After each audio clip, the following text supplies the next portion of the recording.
નમસ્કાર મિત્રો, મારી યુટ્યુબ ચેનલમાં ફરી એકવાર આપનું હૃદયપૂર્વક સ્વાગત છે।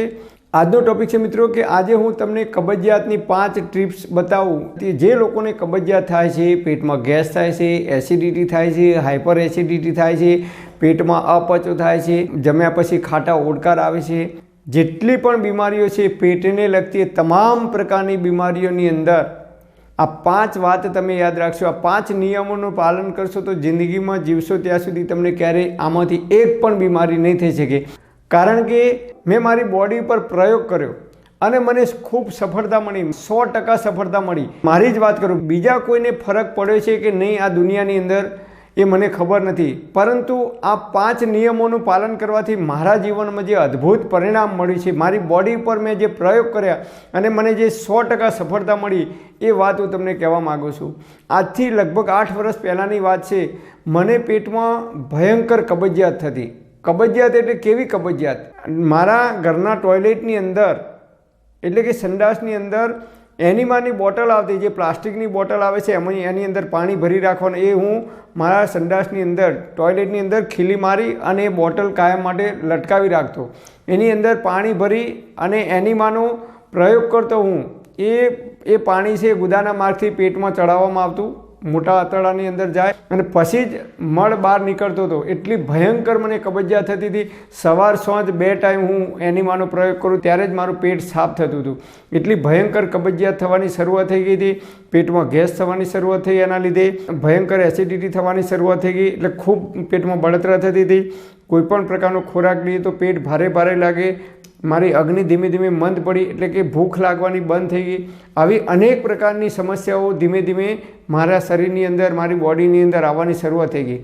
આજની તારીખમાં 1 પણ રૂપિયાની દવા લીધા વગર કે કોઈપણ પ્રકારનો ઉકાળો પીધા વગર મારા શરીરમાં આમાંથી એક પણ બીમારી રહી નથી। તમામ પ્રકારની બીમારીઓ દૂર થઈ ગઈ। તો કેવી રીતે દૂર થઈ એ વાત હવે હું તમને કરું છું। તો એના માટે મેં આયુર્વેદના ગ્રંથોનો અભ્યાસ કર્યો અને આયુર્વેદની અંદર આપણા ઋષિઓએ જે આયુર્વેદિક લાઈફસ્ટાઈલ કેવી હોવી જોઈએ, આપણે શું ખાવું, શું ના ખાવું, ક્યારે ખાવું, કેટલું ખાવું, કેવી રીતે ખાવું, આ બધા જ નિયમોનું મેં પાલન કરવાની જ્યારથી શરૂઆત કરી દીધી, મારા જીવનમાં મેં આ નિયમો અપનાવ્યા ચુસ્તપણે, ત્યારથી આમાંથી એક પણ બીમારી મારા શરીરની અંદર આજ સુધી આવી નથી અને કદાચ આવશે પણ નહીં ભવિષ્યમાં, એની હું તમને ગેરંટી આપું છું, ખાતરી આપું છું। કારણ કે હું ચુસ્તપણે આ નિયમોનું પાલન કરું છું। તો કયા કયા નિયમો છે? નિયમ નંબર 1, ભૂખ કરતાં ઓછું ખાવાનું। જેટલી ભૂખ હોય એ ભૂખ કરતાં તમે હંમેશા ઓછું ખાવાનું રાખશો તો તમને પેટમાં ગેસ થવો, એસિડિટી કે કબજિયાત ક્યારેય નહીં થાય। ભૂખ કરતાં ઓછું ખાવાનું, ક્યારેય પેટ ભરીને કે દબાઈને કે ઠોસીને ખાવાનું નહીં। ભૂખ કરતાં હંમેશા ઓછું ખાવાનું રાખશો તમે, 10% કે 20% કે 25%। ભૂખ કરતાં ઓછું ખાશો તો ક્યારેય મરી નહીં જવાય, પણ જિંદગીમાં આપણે જ્યાં સુધી જીવીશું ત્યાં સુધી તંદુરસ્ત અને નિરોગી રહી શકીશું। તો નિયમ નંબર 1, ભૂખ કરતાં હંમેશા ઓછું ખાવાનું। નિયમ નંબર 2, કકડીને ભૂખ લાગે, બરાબર કકડીને ભૂખ લાગે ત્યારે જ ભોજન કરવું, તો જ એ ભોજનનું પાચન થઈ શકે છે સારી રીતે। કેટલું ભોજન કરો છો એના કરતાં તમે જે ભોજન કરો છો એ કેટલું પાચન થાય છે એનું એ ખૂબ મહત્ત્વ છે આયુર્વેદની અંદર। એટલે કેટલું ખાધું, કેવું ખાધું એ નહીં, એનું પાચન કેટલું થયું એ ખૂબ મહત્ત્વનું છે। જો ભોજનનું પૂરેપૂરું પાચન ના થાય તો એ અનાજ સડવા લાગે છે અને અનાજ સડે તો એમાંથી કાચો આમ ઉત્પન્ન થાય છે, જેને આયુર્વેદની ભાષામાં વિષ સમાન ગણવામાં આવે છે, એટલે કે ઝેર સમાન ગણવામાં આવે છે। અને એ કાચો આમ જો લોહીની અંદર ભળે છે તો લોહીની અંદર ધીમે ધીમે ગંદકી જમા થવાની શરૂઆત થઈ જાય છે, એટલે કે આપણું લોહી છે એ ધીમે ધીમે ઘટ્ટ થવાની શરૂઆત થઈ જાય છે।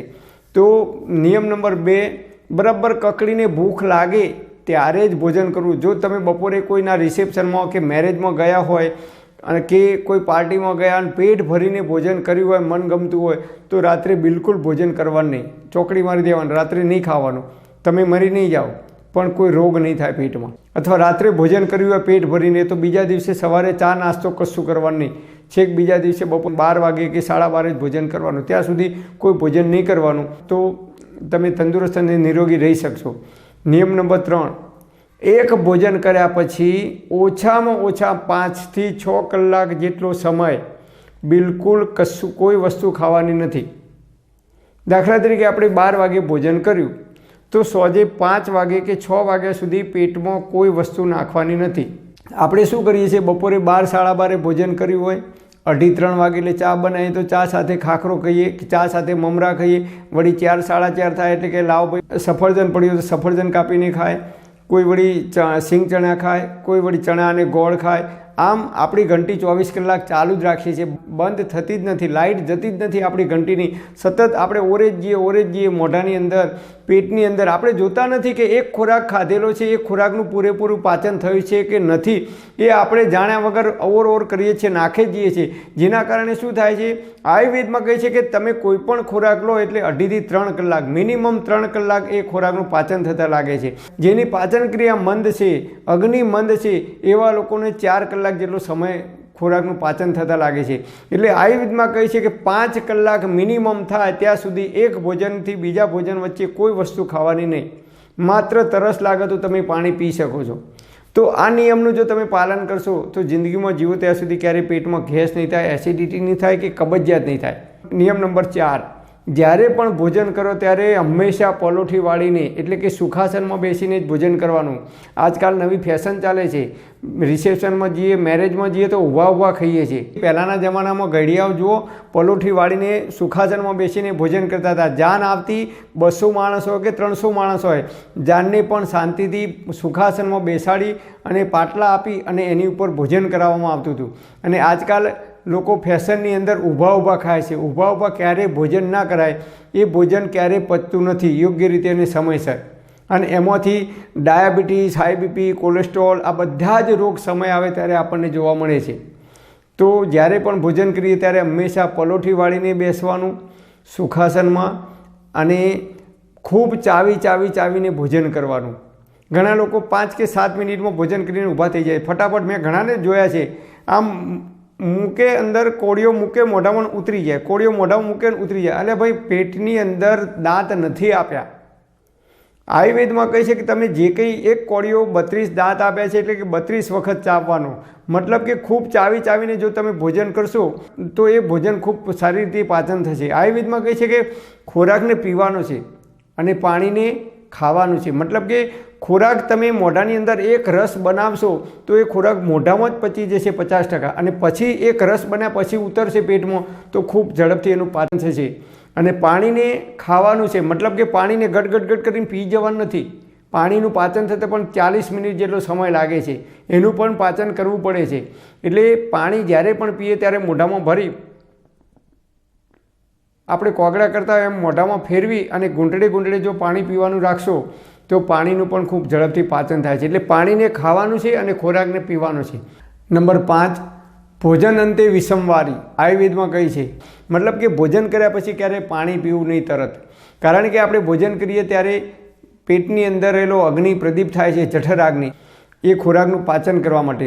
અને આયુર્વેદ મુજબ 1 થી 1.5 કલાક જેટલો સમય એ ખોરાક વલોવાય છે, અને પછી એની અંદરથી સૌથી પહેલાં રસ બને છે, પછી રક્ત બને છે, અને છેલ્લે શુક્ર ધાતુ બને છે. આમ આપણે જે કંઈ ખોરાક લઈએ છીએ એ ખોરાકની અંદરથી 7 ધાતુ બને છે, જે આપણા બોડી માટે ખૂબ જરૂરી છે. જમ્યા પછી 1.5 કલાક જેટલો સમય આપણે ક્યારેય પાણી પીવાનું નથી. કારણ કે જો જમ્યા પછી તરત પાણી પીશું તો આપણો અગ્નિ છે મંદ પડે છે.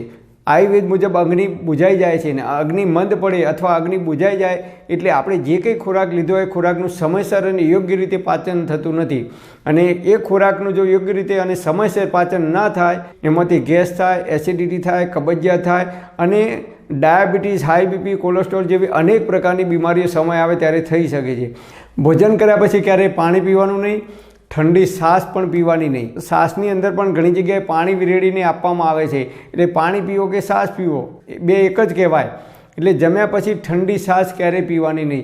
તમારે પીવી હોય તો આયુર્વેદમાં કહે છે કે તાજી અને મોડી ગાયના દૂધમાંથી બનાવેલી છાશ હોય તો એ શરીર માટે અતિ ઉત્તમ છે ખોરાકનું પાચન કરવા માટે. અને એ છાશની અંદર ધાણા અને જીરું નાખીને જો પીવામાં આવે તો જે કંઈ ખોરાક લઈએ ખોરાકનું યોગ્ય રીતે અને સમયસર પાચન કરવામાં મદદરૂપ થાય છે. પણ આજકાલ આપણે ઠંડી છાશ પીએ છીએ અને છાશની અંદર જીરું મીઠું નાખીને પીએ છીએ. તો મીઠું નાખીને ક્યારેય છાશ પીવાય નહીં, કારણ કે મીઠું એ સોડિયમ છે.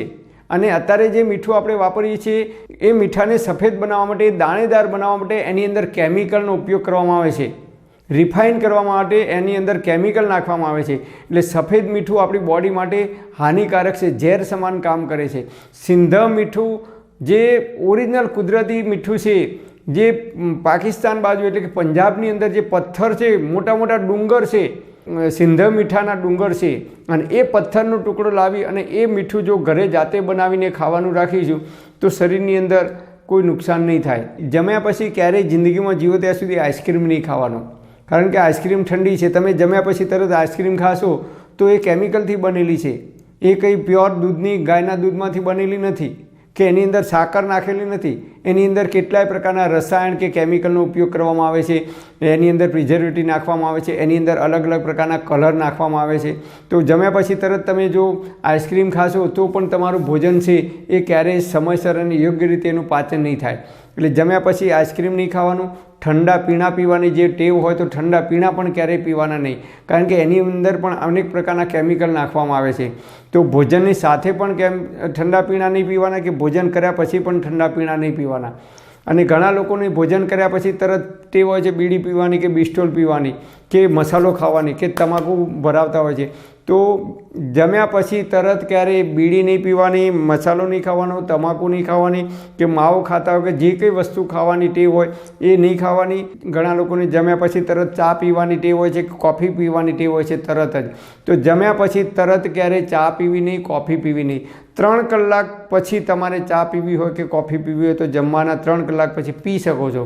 આ રીતે આપણે આયુર્વેદમાં બતાવેલા કેટલાક નિયમોનું જો પાલન કરીશું તો જિંદગીમાં જીવીશું ત્યાં સુધી પેટમાં ગેસ નહીં થાય, એસિડિટી નહીં થાય કે કબજિયાત નહીં થાય.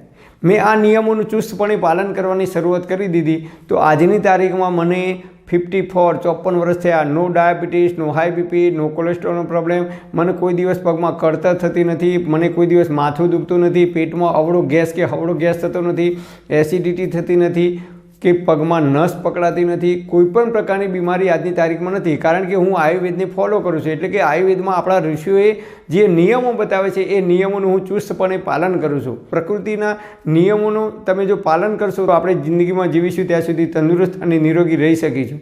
પરમપિતા પરમાત્મા આપ સર્વેને તંદુરસ્ત અને નિરોગી રાખે એવી હૃદયપૂર્વક મારી પ્રાર્થના. Thanks for watching my video. Thank you. મેં 3 વસ્તુનું નિયમિત સેવન કરવાનું ચાલુ કર્યું છે. જો તમને પણ અનુકૂળ હોય તો કરી શકો છો. નંબર 1, દિવેલ. લાકડાની ગાણીનું શુદ્ધ દિવેલ હોય તો 15 દિવસે અથવા મહિનામાં 1 વખત 1 ગ્લાસ ઉંફાળું પાણી કરી રાત્રે સૂતી વખતે એની અંદર 1 ચમચી દિવેલ નાખી અને પી જવાનું. તો તમારા આંતરડા છે એકદમ મુલાયમ બની જશે અને કાચ જેવા ચોખ્ખા થઈ જશે. અને એની અંદર જે વૃક્ષતા આવે છે, ડ્રાયનેસ આવે છે, સૂકાપણું આવે છે, એ સૂકાપણું પણ દૂર થઈ જશે. તો તમે દિવેલનો પ્રયોગ 15 દિવસે કે મહિને 1 વખત કરી શકો છો. એ ના હોય તો નંબર 2, હરડે બજારમાં 500 કે 600 રૂપિયાની 1 કિલો મળશે. એ હરડે લાવી ધોઈ સાફ કરી તડકે સૂકવી અને એને જરૂર પ્રમાણે જ પાવડર બનાવી દેવાનું. અને રાત્રે સૂતી વખતે 1 ચમચી હરડે પાવડર ફાંકી અને 1 ગ્લાસ ઉંફાળું પાણી પી જવાનું. તમને ક્યારેય કબજિયાત નહીં થાય. અને 3જા નંબરમાં છે ત્રિફળા ચૂર્ણ. હરડે, બેહડા અને આમળા 1:2:3, એટલે કે 100 ગ્રામ, 200 ગ્રામ અને 300 ગ્રામ. આનું ઘરે જાતે લાવી અને ચૂર્ણ બનાવી અને ત્રિફળા ચૂર્ણ પણ તમે હરડે ના હોય તો ત્રિફળા ચૂર્ણ રાત્રે 1 ચમચી દરરોજ ફાંકી કરીને સૂઈ જશો તો જિંદગીમાં જીવશો ત્યાં સુધી ક્યારેય કબજિયાત નહીં થાય. ઘણા લોકો ઈસબગુલનો પ્રયોગ કરતા હોય છે, પણ ઈસબગુલ છે એ આપણા આંતરડા છે એને ડ્રાયનેસ કરી નાખે છે, સૂકા કરી નાખે છે. કારણ કે ઈસબગુલ છે પાણીને શોષી લે છે અને એ શોષતું આપણા શરીરની અંદરથી મળ જે કંઈ હોય મળને બહાર કાઢે છે. લાંબો ટાઈમ સુધી તમે વર્ષો સુધી ઈસબગુલનો પ્રયોગ કરશો તો એ આપણા આંતરડાને ડ્રાયનેસ કરી નાખે છે, સૂકા કરી નાખે છે. દિવેલ અથવા હરડે અથવા ત્રિફળા ચૂર્ણ, આ 3 છે એ આજીવન તમે એનો ઉપયોગ કરી શકો છો. પણ તમારે ત્રિફળા ચૂર્ણ કે હરડેનો ઉપયોગ કરવો હોય તો 3 મહિના સુધી કન્ટિન્યુ કરવાનો, પછી 15 કે 20 દિવસ બંધ કરી દેવાનું. પછી 3 મહિના સુધી કરવાનું, પછી 15 કે 20 દિવસ બંધ કરી દેવાનું. આ નિર્દોષ ઔષધિ છે, એનો તમે આજીવન પ્રયોગ કરી શકો છો. પણ 3 મહિના થાય એટલે 20 દિવસ, 15 કે 20 દિવસ બંધ કરી દેવાનું, જેથી કરીને બોડીને એની ટેવ ના પડી જાય. તો આ રીતે તમે આનો ઉપયોગ કરી શકો છો. પણ હા મિત્રો, તમારે કોઈ ડૉક્ટરની કે વૈદ્યની દવા ચાલતી હોય કે લાંબા ગાળાની કોઈ બીમારી હોય તો ડૉક્ટર કે નિષ્ણાત વૈદ્યની સલાહ લીધા પછી જ આ પ્રયોગ કરવા માટે વિનંતી. પરમપિતા પરમાત્મા આપ સર્વેને તંદુરસ્ત અને નિરોગી રાખે એવી હૃદયપૂર્વક મારી પ્રાર્થના. Thanks for watching my video. Thank you.